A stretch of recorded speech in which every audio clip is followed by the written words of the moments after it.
In this next lecture this morning, we want to look at Jewish history, history of this first Israel. And the pattern which we see developing is a kind of expansion of this foundation to receive the Messiah. Going from the family level, we had Jacob and his victory there, his unity with Esau.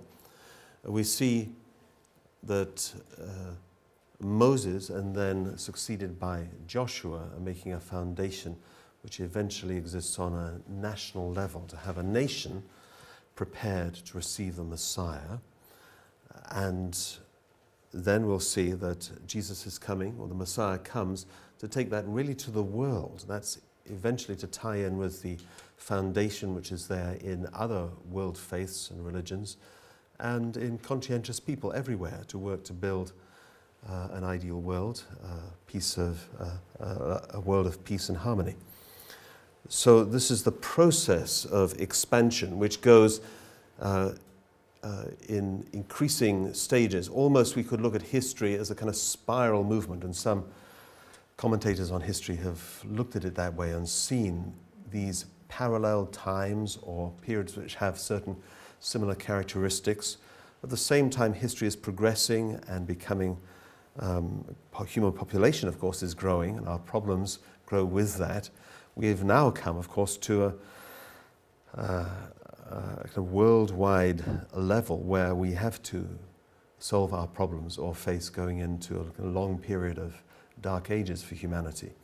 So now is a kind of golden opportunity, a window of opportunity really, to bring to fruition all these efforts that God has made and guided human beings to make throughout history. So we see an expansion of this foundation to receive the Messiah, and the principle identifies clearly three large periods, each divided into 6.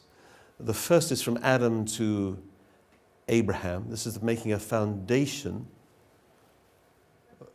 for the restoration on this family level, and that is, we could say, a 2,000-year period. It's much longer than that, but in the symbolic use of numbers in the Bible, it comes out as 2,000. Also from Abraham to Jesus is a 2,000-year period. Now the numbers are becoming more believable and more accurate, but according to certain archaeological evidence, maybe not 100% accurate, but they're written in the Bible also for their symbolic meaning and for their importance. So numbers are important in restoration, and the Bible, after all, doesn't have the kind of approach that a modern-day scholar of history might have in terms of its accuracy.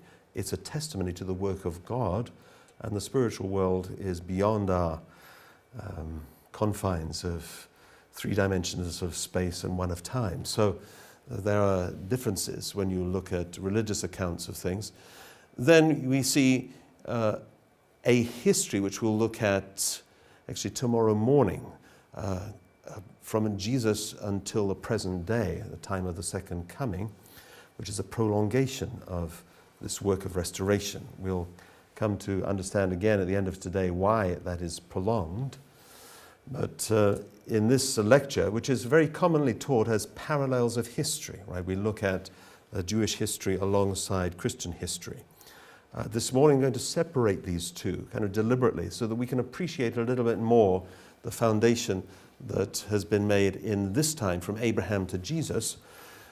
All this history up until now, until the time of Jesus, was for one purpose and one purpose only. That is to make that foundation to receive the Messiah. So God has been leading this central core of history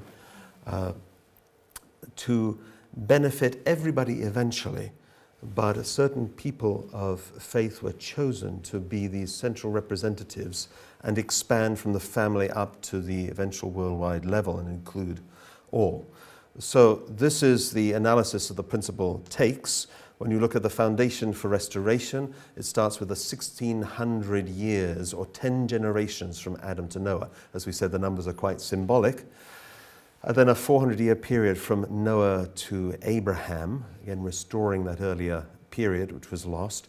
And then within Abraham's 3 generations, there's these time periods occurring, 120 years, until Jacob secures the birthright, 40 years until he leaves for Haran, when he actually receives the blessing from his dying father, 21 years of drudgery in the land of Haran, and then there's another 40 years until forced by famine to go to Egypt. Then Jacob and his other sons bow down to this official in Egypt, whom they don't know until the end is actually the brother, Joseph, who had been sold into slavery, and his brothers had wanted to kill him. But here he is, become an interpreter of dreams and a person very prominent in the society in Egypt. And the rest of the family has to bow down before him, again, fulfilling the kind of prophecy which was given him in dream, that the sun, moon, and stars would bow down before him. And that was a kind of very interesting beginning to this next stage of history. So all of this period within Abraham's family is a prolongation of horizontally this is worked out to eventually bring the success at that third attempt through Jacob and Esau. So Jacob's family expands into the 12 tribes of Israel based on his 12 sons, as Mr. Miller explained yesterday, from different mothers, Leah and Rachel, and also maidservant. And there were 12 sons and one daughter. Remember the daughter's name? It was Dinah. So this is expansion into the national level based on these 12 tribes. And what it's really doing is making an indemnity, a foundation of indemnity for the Messiah, to receive the Messiah, which is being expanded from the family through to the national level. In this period which we look at now, it's a period from Abraham to Jesus, we see the purpose of Judaism, of this 2,000 years of history, is the same. It's to make a foundation to receive the Messiah. So there is a people prepared to accept, work with, follow the Messiah when he comes. What does this foundation mean? It means that when the Messiah speaks, when he shares God's word with people, they will understand what he's saying. They will recognize it as God's word, and they will treasure it, and they will seek to obey it and fulfill it in their life. Not just any people could do that. Even within Israel, there will be people who can't do that. They look at Jesus just as an ordinary person, or they criticize him, or they find fault with him because they can't catch. They don't have that kind of elevated heart within themselves to be able to talk the same language as Jesus. But there will be some who recognize in him that he is the one that God has sent, the one that Israel has been waiting for all this time. They have a personal kind of foundation to receive the Messiah. So people need this personally. They need able to relate to the Messiah and understand what he's saying, and we need that as well. But also the nation as a whole has to have enough foundation that when God chooses to send that person will be received and not rejected. That person will be able to do his work, and with the unity of people in the kind of position of Cain, with himself as an Abel of Abels, will be able to show God's way and lead people back to God, be able to have them separate from their fallen nature, make that condition to remove the fallen nature, have no base for Satan to work in such a people. They can be God's people, not just in name, not just kind of chosen and labeled that way, but they will be really living that way. They're able to demonstrate that in their life. That means the whole culture has to be God's culture. It's very difficult for God to save the world, or there's no way to save the world without having at least that kind of base on a national level. In Satan's world, there are all kinds of empires and nations with their political systems and their education systems and their legal systems and their plans for domination of this area of the world or that area of the world. There are people who are guided this way as powerful nation states. So God has to be able to challenge that and win over that. So the minimum that God needs is a nation. Even today, does God really have a nation that he can call his own? Britain is a so-called Christian nation, right? But increasingly that is brought into question. What is this country? Other European countries, are these Christian nations? Or do we want them to be? Right? There's a question.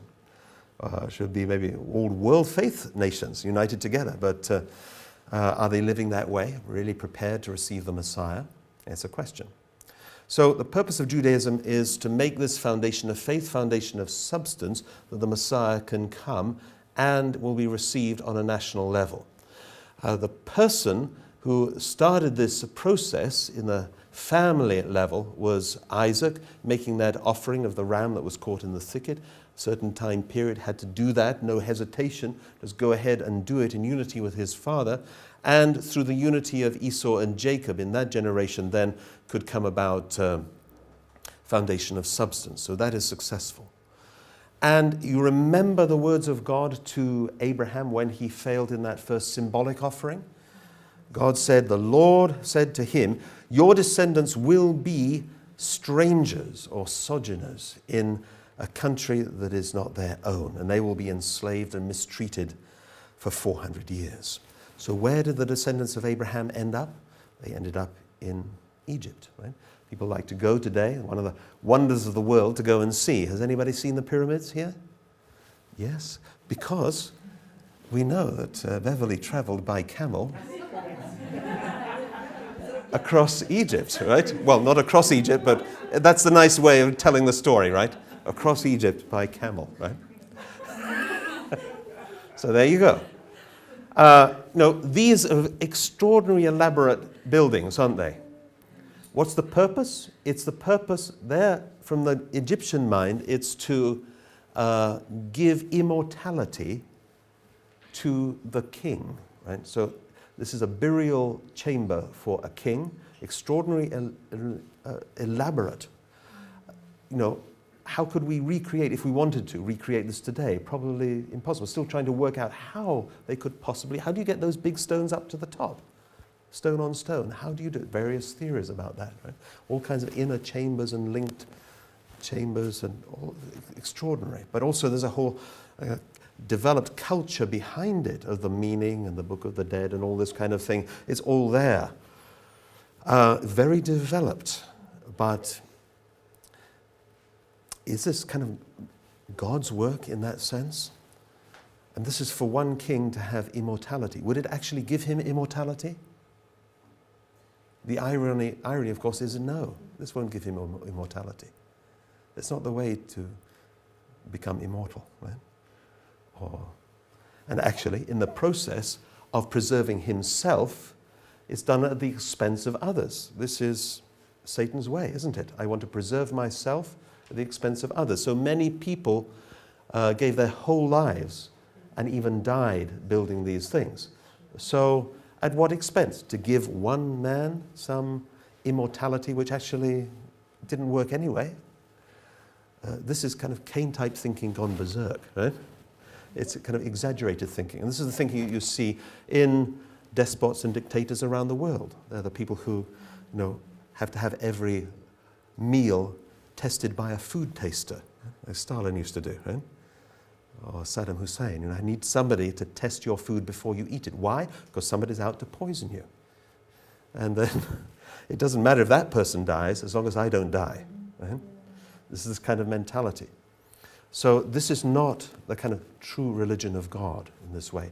It was a religion, very developed religion in this way, but not in this true sense.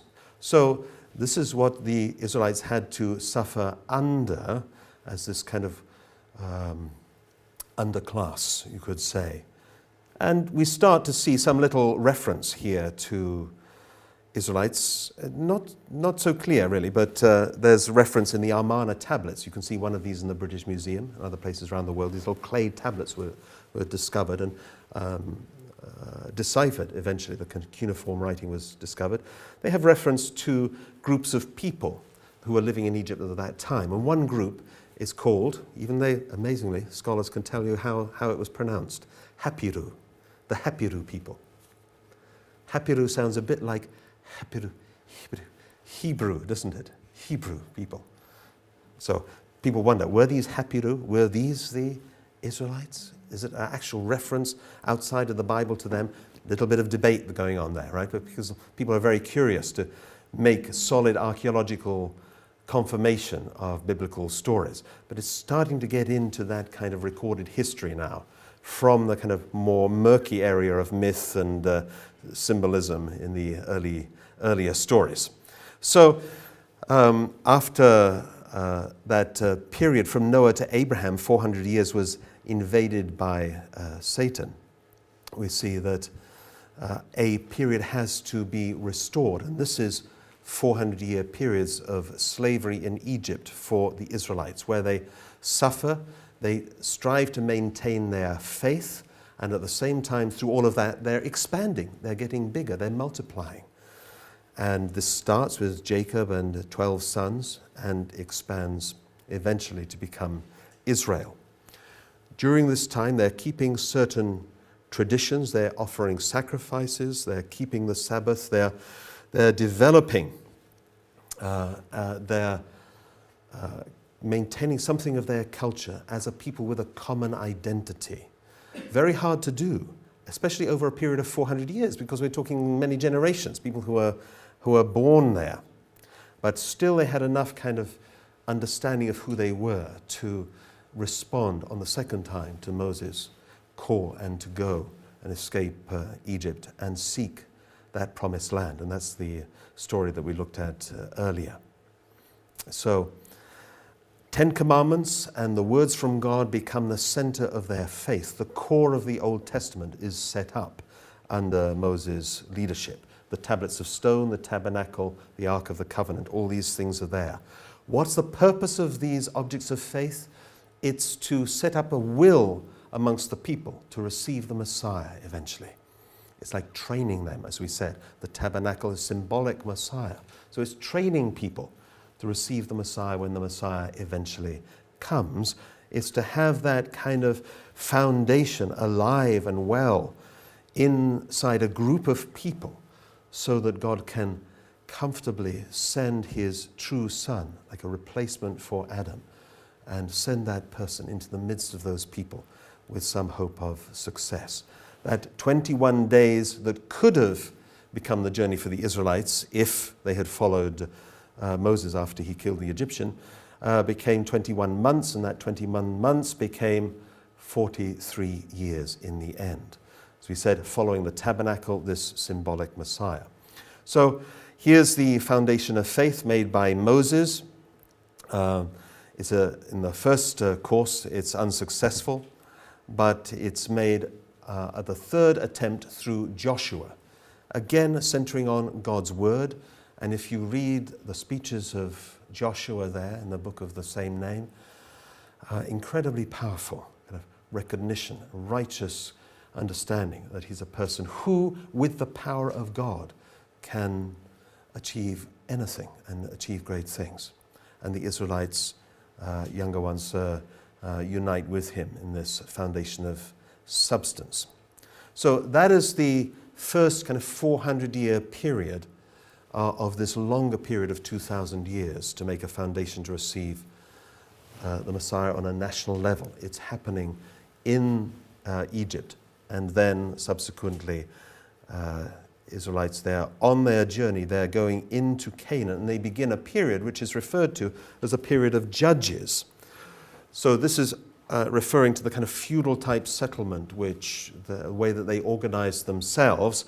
There were 15 judges in all, 13 beginning with Othniel through to Samson.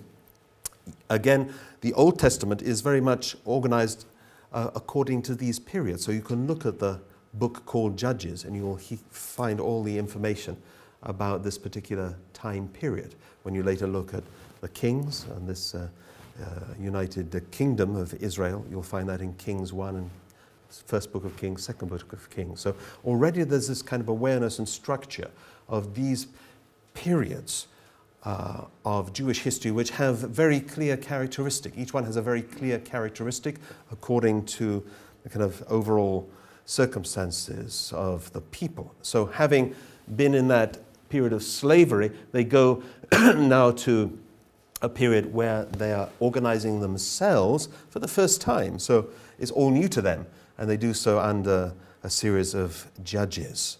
So they're guiding the Israelites from the time that Joshua enters. Why? It's to make a foundation to receive the Messiah. So they need to do that in every level to make a nation that can be like a protected landing site for the Messiah, right? A place where he can do his work. That means in politics, in economics, in terms of their religious life, everything has to be developed. And it's done so under a single leader, takes care of every aspect of life. This is the so-called judge. The judge has this multiple function of being a prophet, a priest, and a king. These functions are carried out by the same person.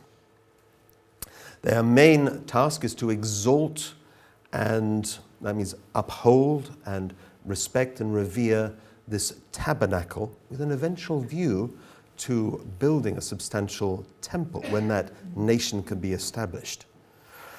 But what happens to these Israelites? Well, they set up their occupation of the land with many struggles with the surrounding tribes, the 7 tribes of Canaan. And actually, this is a kind of foundation of, as I said, a kind of feudal type organization. So they are there with a prime mission to maintain their faith and to lift up their faith and have a united body of people to receive the Messiah. But what happens? They start to get rather interested in the Canaanite customs and the Canaanite religions. They have their religions too, right? And to Israelites who are not so faithful, they're just kind of taken along, really. They start to think, well, our religion is a bit strict and, lots of do's and don'ts in our religion. But these Canaanites, they seem to be having quite a nice time, right? They're partying over there, right? They had certain practices. Some are very licentious, very kind of promiscuous practices, right?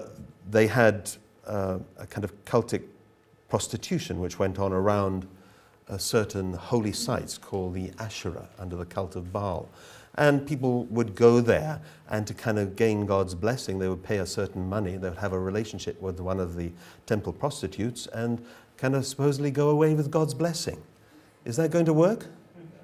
No, but you can see how to some Israelites it might be kind of attractive. Let's try this one, right? Let's try this religion. So they're getting involved with the kind of surrounding culture and also intermarrying. So they're kind of taking on these elements. From God's point of view, he needs this body of people to maintain a purity and a righteousness of faith. And it's very essential that they do that. Otherwise, they're not going to be ready to receive the Messiah. If they're involved with all these other things and the Messiah comes, they will feel he's their enemy because he's trying to take them away from these kind of practices which they are enjoying. They have to actually be very much in the tradition which Moses set up. They have to maintain that. So worshipping after the customs of other gods, and there's a lot of this in the Old Testament. You read the struggle with the prophets of Baal and all these other influences. It brings chaos into their faith in such a way that taking to worship idols and go against the fundamentals of the Ten Commandments, then it's a descent into faithlessness from God's point of view. And this cannot come to the kind of fruition that God seeks. At the end of this period, we have these Israelites calling for a king. They say, give us a king. Why do they want a king? Can you think why they might want a king? Well, they looked around them and they saw many other countries. They all have kings and they're quite successful. You have a king, it's got a strong leadership figure that's revered by all the people.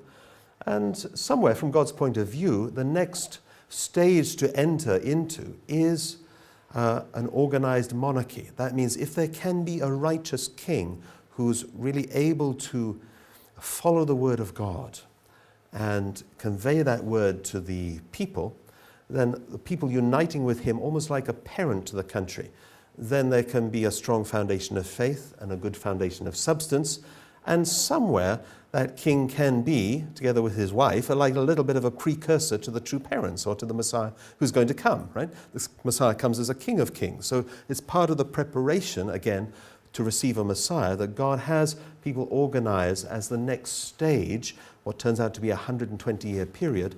They organize themselves as with kings as a monarchy. So quite extraordinarily, recorded in the Bible, it says in the 800th year, here we've got 400 years and then 400 years, the 800th year from Abraham, that is when the last of the judges, Samuel, he crowns Saul as the first king of Israel on the 800th year from Abraham. So at the end of this second 400-year period. This is, of course, a fascinating revelation through the Bible and through the divine principle, how these periods, in a way, are so exact according to the numbers. Because 400 years is not a period that anybody can influence by the mind of man or by the mind of human being. It's hard for us to kind of, for governments in our countries to plan the next 4 years, isn't it? Say in 4 years we'll do so and so. But can you say in 400 years we'll change and we'll have a system of kings? Nobody can plan that way. Rather, it shows there's a movement behind history, guiding the people to act in a certain way. This is God's work behind history. So the divine principle reawakens and gives credence to this whole idea that there is a providence of God behind history. It's not a popular thing to say when you study history, right? If you go to study history at university, you may be laughed at, right? If you say it's God's work behind history, right? No. It's all down to politics and economics and, what human beings are deciding on.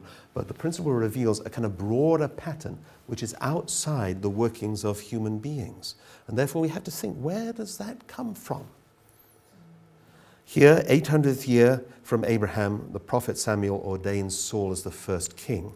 From God's point of view, this is a necessary thing. But somewhere he tests the people. Says through the prophets, do you really want a king? And the people are warned, a king will only demand two things of you. Can you think what those are? A king will ask you for taxes. Nothing changes much, does it, right? He will tax you, and he will send your young men to war. Those two things. Do you really want a king? Everybody said, yes, we want a king. So they got a king. Right? And with this, then, that mission of judges, which had a threefold mission, remember, this is divided into separate areas. This is a kind of development of the society and of the national base. That's why, in a country like our European Western democracies, we see these kind of different organs of government. They have some separation between them so that society can function well. If it's all in the hands of one person, it's a little bit difficult, isn't it, right? Potentially, it's probably more problem than it is good. So we see that the mission of judges divides into that of king, also of prophets, who are like those who are inspired by and guided by God to speak the word of God, and therefore to advise the king, and he should listen to them. So he should be like Cain to them as Abel, should make a good unity. But in front of the people, who is Abel? It is the king. The king kind of rightly guided, heeding God's word and listening to the prophets. Then he can bring that word to the people, and they can be Cain to him as Abel and unite with him. So this is working now on kind of more complex level. The king has to stand really as Abel in front of the people, but should have ruled according to the word of the prophets. So that unity is needed, like unity between mind and body, or spirit and body. Those two aspects should come together in the culture and in the protected environment of a nation. This is the best preparation for the Messiah to come. In our societies today, we make a strong separation between church and state. Right? This means the kind of religious life is left to something that you can consider just in your individual personal life, but it's not for politicians here to talk about. Right? Does that help God's purpose or does it make it more difficult? No? It's kind of either way. Things are not so simple, are they, right? Things are not so simple. But still, there needs to be a strong kind of prophetic or voice of God in the society which the worldly leaders can listen to. And if they do that, then it's fine. So are they being advised rightly? Are their actions being guided according to God's principles or not? That's the question. So if Saul, this first king of Israel, had made an acceptable reign, if he had lived according to God's word and it was acceptable to God, he would have made a foundation of faith. Based on the number 40, he reigned for 40 years. And that would have restored the 400 years of slavery and even Moses' 40 years in the palace. These things would kind of come to be restored in that successful action. But Saul rebelled against God. Also, even against Prophet Samuel, who had originally crowned him or ordained him in that way. He fell out with him and they had some arguments. And where Saul also failed was in his main mission in the sight of God, and that was to build the temple. That tabernacle, which had been the portable temple, now has to become a substantial building. Again, there's a lot of debate about that at the time. You can read this in the prophets, because quite rightly people are saying, well, God doesn't exist in a building, does he? Where does God exist? God is everywhere, right? You can say God is everywhere. So you can't just say we need a building, and yet somewhere, when you have that building, then also God's Spirit comes in there. This is the extraordinary kind of way in which God works beyond our human dimensions. God is, in the words of theologians, we say both immanent and transcendent. God is kind of personally involved, even with each person. God can know you personally. It's extraordinary, isn't it? Do you sometimes wonder about this or even doubt about this? Does God really know about me or care about me? Yes, he does. God can relate to each individual that way. But also God is kind of transcendent. God is everywhere. God is in everything. In that universal prime force which is in every molecule and subatomic particle, causing it to do what it does according to a harmonized purpose. This is God working there. So God is everywhere, yes. God is also very specifically able to reach a person's heart and care for a person, an individual. And also, is God in a building? If you go to a holy building, is God's Spirit there? Have you experienced that? All around the world, people, down through the centuries, different cultures, with every culture, people have marked out certain areas. Sometimes it's just a circle in the ground and said, this is the holy ground. Take off your shoes before you go there. Don't go with shoes, right? Leave your shoes outside. Don't go there with dirty hands, or wash your hands first of all, because it's a holy. You make it holy and it becomes holy. When you go there, God's Spirit is there. People build beautiful temples. They build beautiful gurdwaras and holy places and churches and cathedrals. Right? And when you go in there, you feel in the presence of God. You feel God's Spirit, and there's, beautiful. Some places you go for music, or some places different ways. And people have different customs, right? If those of you who have been to the Middle East, you go to different holy sites. You're taken on a pilgrimage tour. You go to Jewish holy places and Islamic holy places, and you go to Christian holy places. And some places you have to, as a man, you have to have your head covered, and some places you have to not have your head covered, and women in other places have to have a scarf. And so when we were going around, we were saying to each other, is this a hats-on place or a hats-off place? Hats on, hats off. What is it? Oh, it's hats on for the men and hats off for the women. Oh, that's right. They have to swap around. Does it mean, one way is right? You have to have your hat on when you go into it? No, some way it doesn't mean that. But it means I have to have that kind of heart of respect and reverence. I may have some kind of very strong reason why I think one is best, but still, the point is to have that kind of heart of feeling. When I go into this holy place, I'm going into the presence of God. Right? That's where I'm going. I'm going to meet God. God is going to speak. Can I go in there with all kinds of dirty things in my mind or in my heart?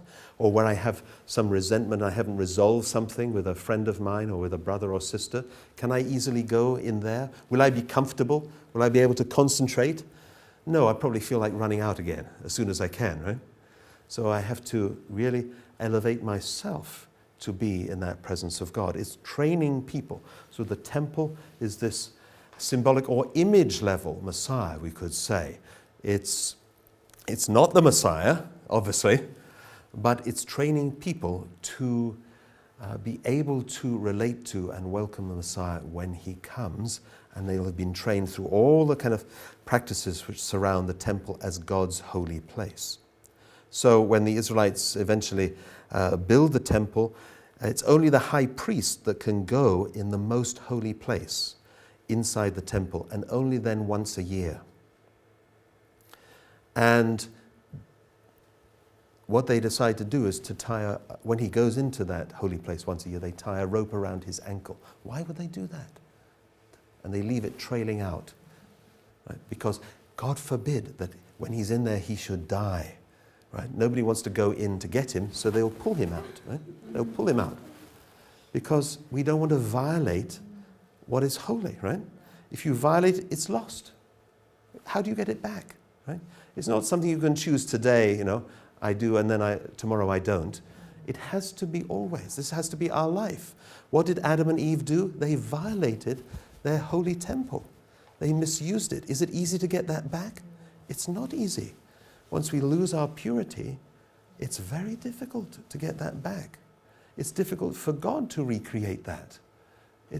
There's no easy way. So people have to be trained in this way to have this kind of attitude and this life of faith 24 hours every day, right? And this is what God is training the people this way. So Saul should have built the temple, but he didn't. In the end, he rebelled against God, and a bit like Moses' failure in his first course, this is also a failure. So it goes on to the second king of Israel, which is David. David and his kingdom is like a high point of Jewish culture. It's very developed. It becomes kind of renowned to other countries around and very respected. And it's in a way a very, very beautiful development that takes place. Does David build the temple? No, he doesn't, right? He fails to do that. It's something which he should have done, but he doesn't do. Also in God's eyes, despite himself being such a great figure, even as a boy, right? He defeats Goliath. He shows himself to be a person of faith where other people are perhaps lacking in courage or lacking in spirit.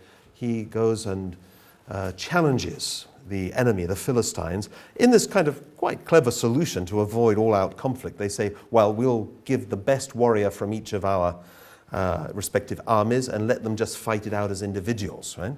Of course, the Philistines' ploy is they have this huge man, right? He's enormous, big giant of a man, frightens everybody. Nobody wants to take him on except this shepherd boy who's David, and says, I'll do it. They want to give him armor, but he says, I don't want armor. It'll just hold me down. He gets his sling and his stone. And he goes and he manages to defeat this. We know all these stories from our childhood probably, right? But there he is. So he's in the culture, somebody who's really proven himself faithful and really seeking after God. He's writing psalms. He's singing. He's playing his lyre, etc., right? He's a very devoted person in this way. But from God's point of view, he fails on a couple of counts. One is he kills too many people in the battles which he's involved with. Too much bloodshed associated with him. And also, although, and this is somehow the providence of God working behind the scenes, he should have a son through Bathsheba. Bathsheba is part of the lineage of Jesus. So it's part of God's plan that he should marry this person, and somehow he senses that. But he acts too swiftly on this impulse because he also has some perhaps a little unrighteous or lustful desire after Bathsheba. He sees her sunbathing naked on the roof, right? She is married. She is married to Uriah, and he tries to speed up the process by which he can actually be married to her by sending Uriah, who's one of his generals, to the front line of battle. Generals don't normally go there, right? But he sends him to the front line of the battle with the intention that it's very likely he will be killed.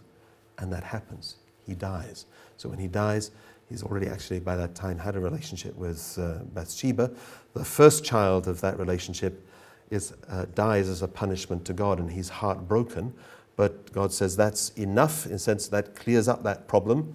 It's necessary to actually marry and have a child by Bathsheba, and that child is the third king, which is Solomon. So this leads on to Solomon. So David's 40-year reign is unsuccessful, and this is like a second prolongation of this process. It could have been successful with Saul, but wasn't. It could have been successful with David, but wasn't. Then there's a third opportunity, and this is based on Solomon. Here's a picture of Solomon. What was he known for? He's known for his wisdom. So this kind of rather anachronistic picture maybe. This shows him bringing judgment, a famous story in the Bible there about Solomon. Can you see this poor baby being held up here? These are two mothers who are arguing over who is the mother of this baby. No DNA tests in those days, right? So they're arguing, that's my baby, this is my baby. So it's taken before Solomon, and he brings his wise judgment. He says, well, I have a good solution, right? We just cut the baby in half, right? But is he really wanting to do that? No, of course not. But he wants to see the reaction in these two women. And it's actually the woman who says, no, don't do that. Let the other lady have it. He knows that's the true mother, because she's willing even to let the other lady have this child just to save its life. So he said, okay, I know who's the real mother. So he decides this way. He's known for his wisdom. Word travels. You see recorded in the Bible, there's a visit to Solomon by the Queen of Sheba. Do you remember that? The Queen of Sheba comes to visit with a whole retinue, all her various servants and what have you. They travel from what is modern-day Yemen, actually. And she comes from there. What's the implication behind this story? Is there's a possible wedding in the air. Maybe she will marry David. If she were to marry David, something very interesting would have happened, right? That is, someone from the family of Ishmael, of Abraham's family, that branch of the family, Ishmael's family, would have married somebody from the branch of Isaac's family. There would have been union or some reconciliation of that problem which started in Abraham's family between those two brothers. Unresolved problem. Both received God's blessing, but they couldn't resolve the split between the families. So there was an opportunity maybe here for some restoration, but they exchanged gifts, they exchanged some nice stories and pleasantries, and then she went on her way. Oh, no marriage. They must have felt we're not meant for each other or something. So we don't know fully. That's the story of Solomon. Towards the, through his life, he also loses his qualification or his position as able because he takes on far too many wives. Part of this process is a kind of peacemaking process between nations and between other tribes, etc. It's a way to make peace. Even today we talk about exchange marriage blessing as a way to bring peace in the world, right? So he took it rather over the top. He had 700 wives and 300 concubines. From God's point of view, this is far too many, right? So what is even worse is, although significantly Solomon builds the temple, and it's a magnificent building, again, kind of, extraordinary craftsmanship and wealth goes into this, making it according to designs which are received from the spiritual world, and they go far away. They get the cedar from Lebanon, and they get gold from this place and that place. And they create a very, very beautiful, holy temple. But with all these foreign wives, they have their own religions, and they don't want to give those up easily. So he lets them set up altars all around the temple. Here's a picture of the kind of, as it might have looked. We don't know, but this is by the kind of instructions which are there in biblical sources. It would have looked something like this. And you can see all around these wives with their different altars and idols defiling the temple. So this, which should be the holy place for the one true God, then they're defiled by the introduction of these other foreign gods. And even towards the end of its life, his life, it mentions there that he went after other gods. So even himself was affected and therefore lost his position as able. If that central person loses their able position, there's no point. We can't make a foundation of substance, right? So he would have had to obey the prophets and righteously adhere to God's law, uphold the ideal of the temple as the image of the Messiah to come. And if he could have done that, it would have been successful. So we see in this period of kings, 3 stages. And because it couldn't be successful at the third stage, third attempt, then God changes things. No more kings, right? Well, there are kings, but the whole system changes. And what happens? Well, first of all, we see that through losing faith, then there's no foundation of substance either, so no foundation to receive the Messiah. The principles implying here, if the foundation to receive the Messiah had been made, as it could have been under any one of these kings, Saul, David, or Solomon, then within a short period of time, maybe a few generations or 10 generations, someone would be born who was free of original sin, who could be the Messiah for Israel. And their history could have progressed rapidly from that time on. They would have had the foundation to receive the Messiah, and God could send the Messiah. But actually their history was to be prolonged with more suffering because of this failure in the time of the United Kingdom. So after these 3 periods of 40 years, it's kind of 3 generations almost, we see that this united kingdom of Israel is then divided. Do you remember back when we were explaining Adam's family and looking at the principles of restoration? We said God could not use Adam as a central figure for restoration. Why? Because it's this mixture of good and evil. Right? God can't deal with that. Had to symbolically separate Adam into relative good, relative evil in the generation, succeeding generation with Cain and Abel. So God has to do the same in this situation. And if you look at the history and the practice of religions around the world, they're very much involved with this purification process. It's how to do things ourselves which elevate the good aspect of ourselves and actually get rid of our fallen practices. We need kind of purification. So religions talk about purification or purifying oneself. Maybe it's, in the Hindu tradition when you kind of bring the holy flame onto yourself. It's like a purifying process. Right? When the Catholic person sprinkles themselves with holy water, when they go in the cathedral or something, it's to kind of separate out. It's like, this is my holy self coming before God. I want to put aside the rest. When I make a confession, it's doing the same thing. If I expose things that I'm not happy with, I can get rid of those. I have to pay a little penalty, a little penance, but then I can more comfortably come before God because this separation process has happened. So fallen human beings have Cain and Abel within themselves, and we have to make this separation. And this is the process of religious life, continuously making this kind of separation between my Cain type, Abel type self. Right? Sometimes, I think, I'm digressing a little bit, but well, it's on topic, but it's not what I was originally going to say.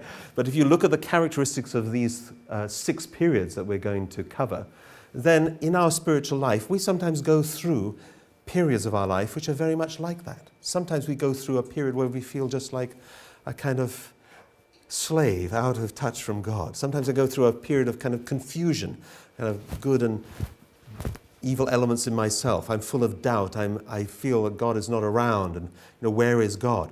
How do I get to God? I have to go through a kind of separation process. I have to purify myself. For unificationists, maybe we take ourselves to Chongpyong or somewhere, and I beat myself, a few weeks, right?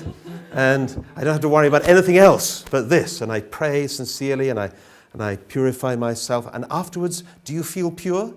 Yes, boy, you do. All this kind of stuff that used to trouble me, it doesn't trouble me anymore, right? That kind of confusing mind, I feel very clear. Of course, coming back out of that environment, does all those benefits stay with one?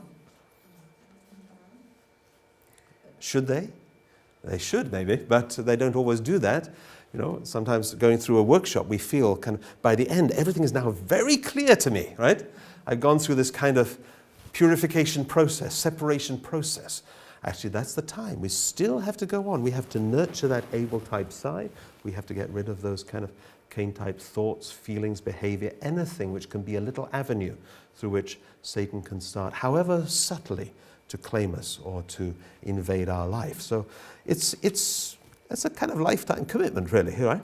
Until we reach that unity, that direct dominion with God. Because we're working and doing all these things in a hostile environment, and that's not even the kind of original world that Adam and Eve should have dealt with. So anyway, the point is, after this period of kings, what happens? We see a 400-year period of division.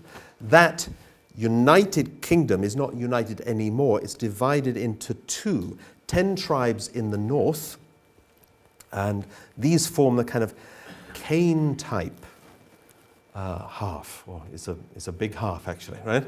10 tribes in the north, which take the name Israel. And they initially start their line of kings under Jeroboam. Jeroboam is a servant of Solomon. So it already has this kind of archangel characteristic to it, coming from the servant of the previous king. They have 19 kings in 9 families, kind of dynasties. So that means there's a lot of kind of infighting going on and various assassinations go on. And for a period of 260 years they survive, but none of those kings is considered righteous in God's eyes. So in the southern half we have 2 tribes. These tribes are the more able-type tribes, and it goes under the name of Judah. It's where kind of Judaism starts to enter our language, right? So there's the 2 tribes that form this nation of Judah, and the southern kingdom of Judah, they have various prophets who arise and they go to the north. They preach to people. They're trying to win back the people in the north to their true faith and the roots of their faith, and also trying to keep their own people on the kind of righteous path. But compared to the northern kingdom, the southern kingdom of Judah is the more able type.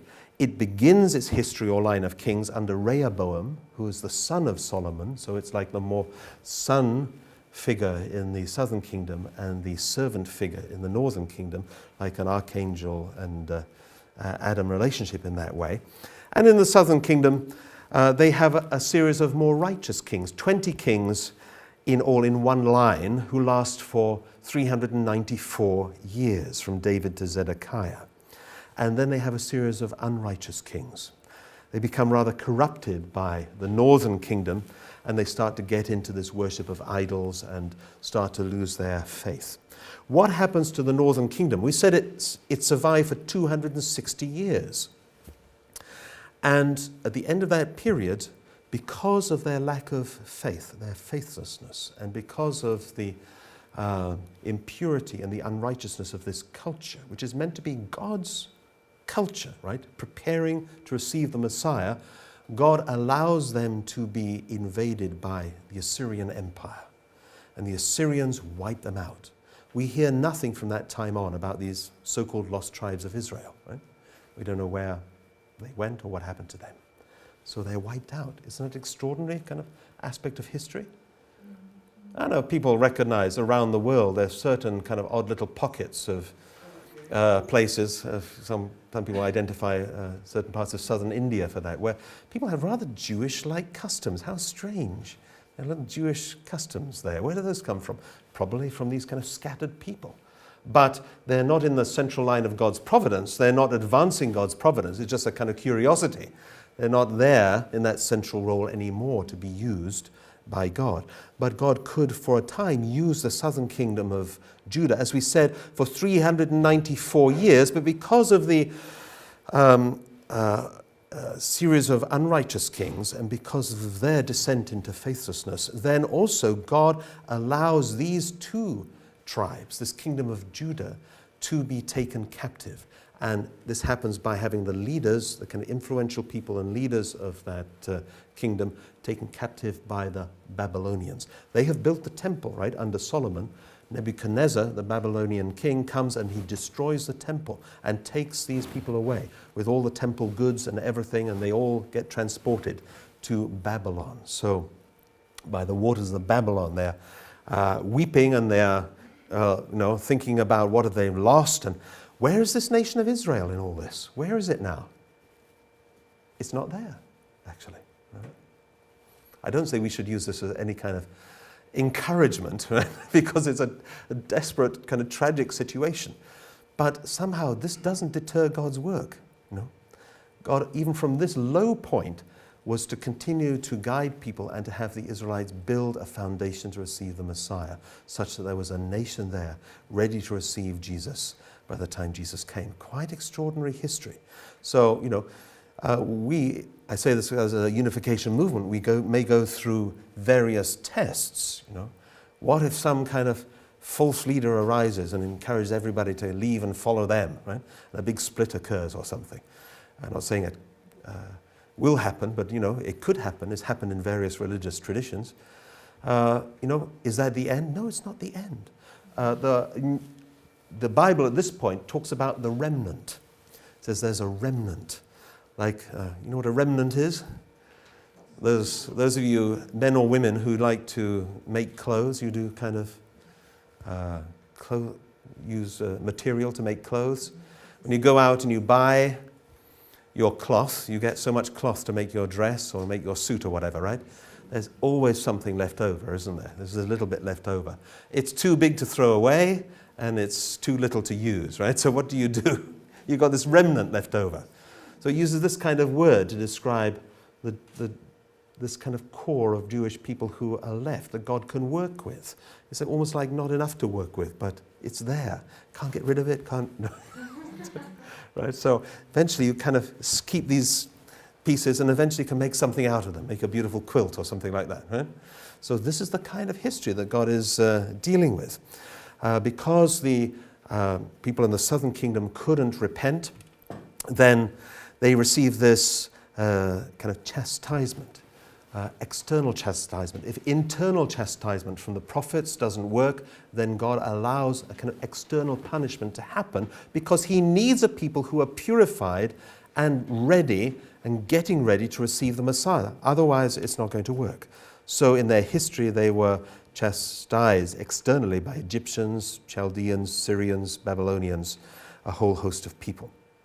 And that's the end of this period, a 400-year period of the divided kingdoms. This is how it looks like on the map. Sorry, it's rather quick there.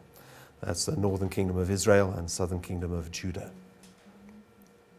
So this is the divided kingdom of north and south. At the end of this period, we have this period now centering on those leaders who were captive in Babylon. They are there for a period of 70 years as captives. It's a time of suffering, a time when they can come to some internal purification and readiness to set up their nation once again. So, failing to restore the ideal of the temple, God's made sense has them make another attempt at fulfilling his will, and they suffer as captives. There's 70 years, and the priests, prophets, craftsmen, various officials from their society, not everybody, but that kind of ruling core of their society is captive in a foreign land. After that 70 years, that is when King Cyrus of Persia takes over. And King Cyrus issues a decree to the Israelites saying that they should go home and giving them permission to go home. And he says to them, actually, you should go back and you should rebuild your temple. Quite extraordinary. So actually in the original Hebrew at this point in the Bible, it uses of this King Cyrus the Persian, kind of outside of this kind of central core of God's history, the Jewish people, they use the word Mashiach or Messiah. He's used, this kind of word is attached to him. Why? Because he's a savior figure for the people, saying, actually go back to your country and set up. It takes 140 years over several waves of going back and setting up a nation again when they can begin what becomes a 400-year period to prepare for the coming of the Messiah. So extraordinary history. And when Cyrus issues this decree, they've kept a whole inventory. You can read this, it's all there in the biblical sources, this kind of inventory of everything which was taken. All the kind of gold plates and cups and everything from the temple, it's all been put into storage. And it's all sent back and ticked off the lists. And how many cows did you come with? How many camels did you come with? Yes, let's give all this back. It's all very meticulous. Israelites have their own kind of problems to deal with. There are people who've been born in Babylon and some who are born from mixed marriages. Do they come back with us or not? Are they true Israelites or not? Should we, questions. What is it going to be? God wants to purify people, but also wants to save all people. Quite deep questions kind of come up here. So their task then is to fully reform themselves in a new nation that is then reunited around the will of God. They rebuild the temple, right, in this time of preparation for the Messiah. So they restore their foundation by erecting the temple. It's called so-called Second Temple or Temple of Herod. This is the temple where you see, if you go, you even see on the news very often, you see Jews praying at the Wailing Wall, right? That Wailing Wall is the kind of bottom little corner of the Temple Mount, and everything else was built upon it. And this is the kind of surviving area. The Jews think this, when this was destroyed later, and then it was through this that the Spirit of God left, and maybe we'll return that way as well. So praying there and putting little messages in the cracks between the huge stones that form that foundation. So under such people as Ezra and Nehemiah, then the people are gathered to take their faith seriously and rediscover their roots. And Nehemiah has people sit down and outside, and he takes out the holy books which they have. He's a scholar of this Old Testament, or this Torah, much like Moses. And he's reading this out to the people, and has the people reading, like our Hundoke. He's reading out these scriptures. And when the people hear this, they weep. They weep. Because we've forgotten our roots, we've forgotten our history, how God was working with our people. And then he says, don't weep, let's celebrate, because this is a great day. You've discovered your roots, that's wonderful.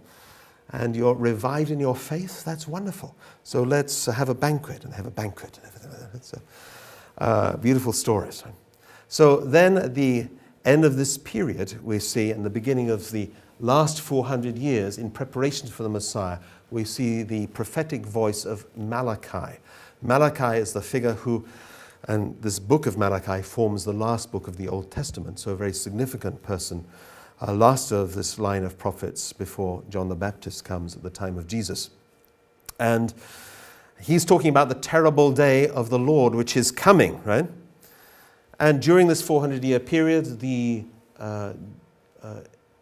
Jewish people have to endure a lot of internal difficulties, getting themselves ready and reviving their faith, and also some external difficulties. They are under kind of quite heavy persecution from the Seleucid Greeks, from other nations, and of course by the time that Jesus is born, Israel is under the thumb of Rome. This great Roman Empire is there, and Jerusalem is kind of echoes to the sound of marching Roman soldiers all the time. They're a kind of vassal state there. So this process is serving to purify their faith. This is God's way of having them get serious. And of course it's generating in the Jewish people a feeling that surely as righteous people, as God's chosen people, the people whom he led out of Egypt and through all this kind of tortuous history and through our times of lack of faith to reviving our faith, surely all this suffering is going to lead somewhere, right? Surely we're going to have a savior figure. That's why the time Jesus comes along, people have kind of a mixture of ideas about how this Messiah is going to work. Some think he's going to be a revolutionary leader who's going to save them from the awful Romans and liberate us from this foreign power. Others may be thinking much more internally. We have to purify ourselves. We have to go through ritual washing and cleansing to get ourselves ready for some apocalyptic event where the world is going to end and God is going to make his presence very real. So some are very spiritualized views. Some are very kind of down-to-earth, almost political views. And, what is the reality? Well, God wants to send the Messiah to really bring people to understanding of true love as individuals, as families, organized society according to that tradition of true love and God's principles, God's righteousness. And so that is how he is going to do it. Interestingly, the principle, just as last kind of point here, is saying that this last 400-year period, not only is Israel being prepared, but God is at work around the world. God is preparing all the major world religions, and it's in this period, the so-called axial period, the scholars have noted, like Carl Jaspers first uses that term,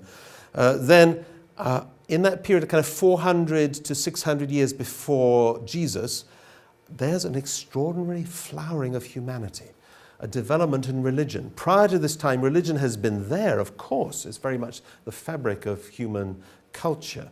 But it's often been centered on, fertility cults, like praying to the God of rain or the God of sun. We want our crops to grow. We want, these kind of simpler things to do with survival and life and procreation.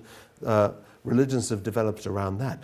But at this time, religions develop that go really internally into the kind of soul and heart of man, the struggle between good and evil, the reality of there being one invisible God. You see extraordinary development in what Principle calls the peripheral history.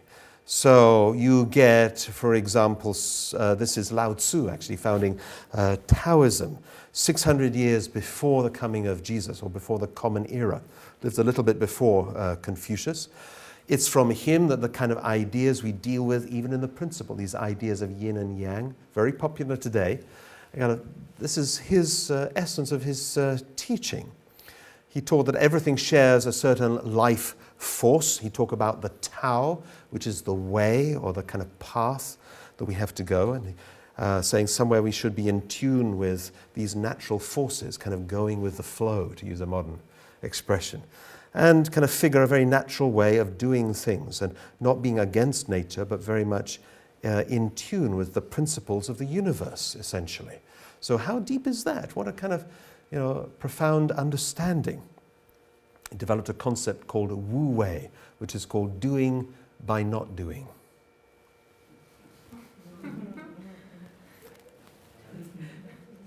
Right? To think about that one. Right? This statue of Buddha, Gautama Buddha, 563 to 483 BC, again the same time period. Extraordinary kind of development through this person's wisdom and through his practice, leaving behind his kind of safe palace environment as like a prince in a local kingdom, discovering that there's much more to the world beside his protected environment, and actually outside people are largely suffering. People die. You never knew that before somehow. I never saw people dying or suffering disease or growing old or these kind of things.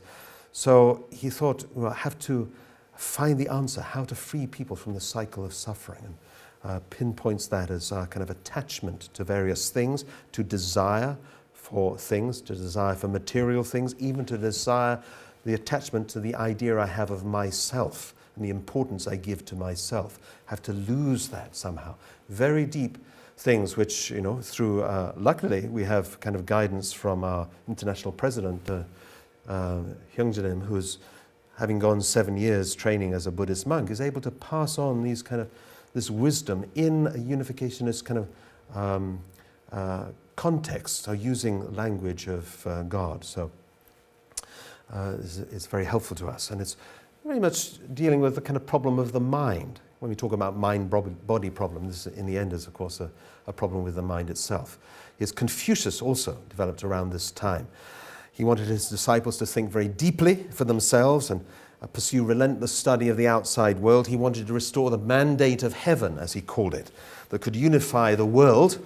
Largely that was China from his point of view. You can see so much outside of that, but looking to a time which would bestow peace and prosperity on all people and be able to live in a kind of mature way according to ethical and moral principles. So not speaking about God, and therefore when the kind of rather more arrogant and judgmental people from the West kind of brought their Christian ideas and first saw China, they thought this is not a religion, right? This is some kind of strange ancestor worship. This is from the devil, right? But that's very narrow thinking, actually. In terms of his understanding of heaven, you could kind of say this is like an idea, understanding of God. And there are many, there's a trend in Oriental religion which in a way says, we can't even use such words as God because you can't describe God. And they have a point somewhere, right? It's beyond words. Here's Zoroaster, or also around that time, Zoroastrianism, not so prominent today, but still in existence around 440 BC, Iranian prophet, religious poet, talking about a kind of cosmic struggle between truth and lie, some very fundamental ideas which have accord with the principle. And the principle recognizes this person. Who is this? Socrates. Of course, we don't know what he looked like, but this is a statue of Socrates. It gives us a feeling. Only known through his pupils and through Plato's dialogues, but a person who was extraordinary thinker, laid the foundations for Western philosophy, and a very righteous, very godly man in that sense.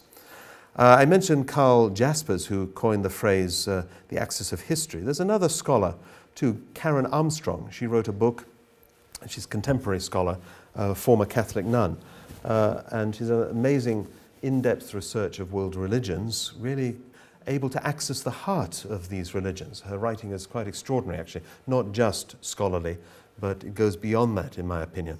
And she wrote one book, quite thick book. It's called The Great Transformation. It's all about this time in history, about the change in where kind of modern human beings come into being, actually, through these religious changes.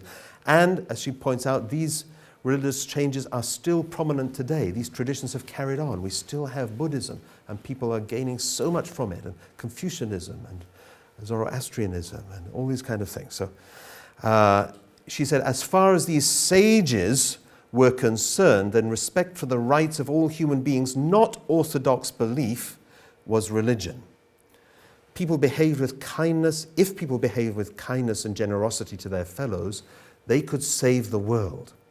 We need to rediscover this ethos. So she said we need to go back to the kind of thinking of these founders of religion. We need to capture that again. We must learn to live and behave as though people in countries remote from our own are as important as ourselves. Very beautiful words, right?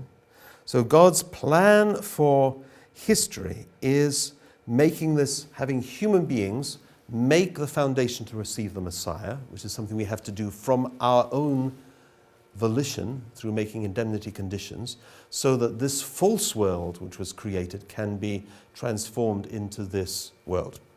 This is what we call restoration, synonymous with salvation, but somewhere it's looked at from different angles, I think. From mankind's point of view, it's salvation. It's like playing, please save me, right? From God's point of view, it's restoration of his original plan or his original ideal to bring it about as it should have been in the beginning. Central to this, then, is the Messiah. All these foundations are leading to the emergence of a person who can be the center of God's hope and human hope to transform our world and our society and bring about the kind of kingdom of heaven on earth and in the spirit world. God has a plan for that, which we'll look at this afternoon, surrounding Jesus' life and mission, but that plan went a certain way, right? It ended with the death of Jesus. And the principle really calls into question whether this was the originally intended plan of God or a secondary course that by necessity Jesus had to go. And by understanding this, it opens the door not only for a very profound reawakening and revisiting of the Christian message, which preserves that message but somewhere takes it further, but also opens the way for unity with other faiths, because some of the ideas which have been entrenched over the last 2,000 years have become an obstacle to that meeting of minds between the great world's religions. We'll look at that this afternoon, brothers and sisters. Thank you very much. God bless you.